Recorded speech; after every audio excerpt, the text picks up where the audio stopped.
Terima kasih. Pelaksanaan Hari Santri bagi PKB adalah sebuah kewajiban. Kenapa saya sampaikan seperti itu? Mohon maaf, saya ingin sampaikan historisnya, bahwa Hari Santri itu lahir itu didasarkan atas sebuah resolusi jihad Mbah Hasyim Asy'ari. Waktu itu mengeluarkan para ulama, para kiai mengeluarkan resolusi jihad dalam rangka mempertahankan kemerdekaan Republik Indonesia.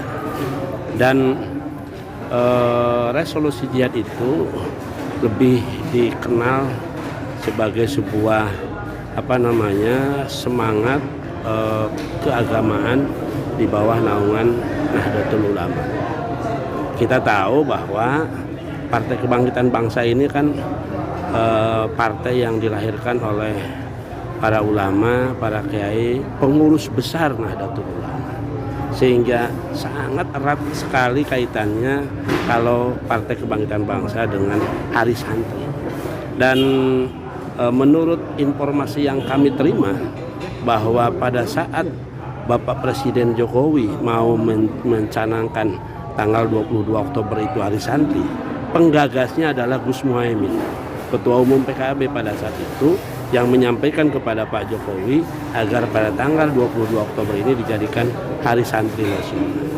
Sebagai salah seorang santri yang ada di Indonesia ini, Gus Muhaimin punya interest yang luar biasa, sehingga ingin ada sebuah momentum bahwa 22 Oktober sebagai simbolisasi kebesaran dan dari perjuangan para santri di Indonesia. Begitu. Perjuangan Partai Kebangkitan Bangsa sendiri untuk memperjuangkan pesantren dan santrinya pasti.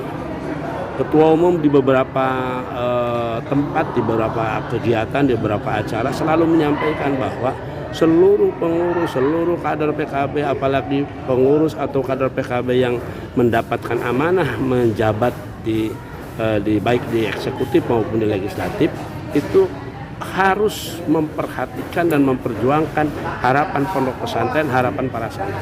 Senantiasa seperti itu disampaikan oleh Ketua Umum kami.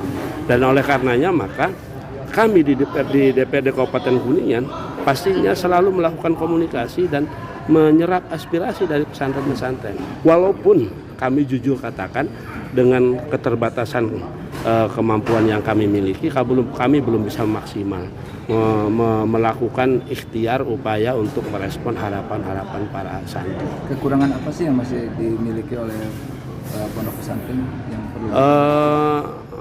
Pemerintah itu kan dalam waktu beberapa bulan ke belakang telah melahirkan beberapa tahun ke belakang telah melahirkan yang disebut dengan Undang-Undang Pondok Pesantren. Kemudian ada tindak lanjut lagi Perpres terkait dengan undang-undang itu. Nah, kita juga di DPRD Kabupaten Kuningan sedang menuntaskan Raperda tentang pondok pesantren. Tiada lain, bicara pondok pesantren tidak hanya melulu soal kegiatan ngaji santri, kegiatan para guru ngaji dan para pengasuh pondok pesantren keseharian mendidik dan mengajarkan santri, tapi juga kita bagaimana membentuk pondok pesantren sebuah tempat yang kompleks, yang juga di situ ada pengembangan ekonominya, yang juga di situ ada pengembangan pendidikan umumnya, yang juga di situ ada pengembangan sentra ekonomi lain seperti UMKM dan seterusnya. Artinya memberikan perhatian kepada pesantren tidak hanya soal ini pesantrennya sudah bagus atau belum, ini sarana di pesantrennya sudah lengkap atau belum. Tidak hanya itu, tapi juga bagaimana memberdayakan kehidupan pesantren ke arah kegiatan lain, seperti misalnya di bidang kesehatannya, di bidang perekonomiannya.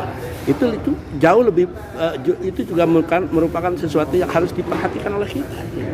Nah, pastinya saya PKB dan teman-teman di fraksi juga sangat memahami itu, dan insya Allah berusaha untuk merespon harapan. Ya.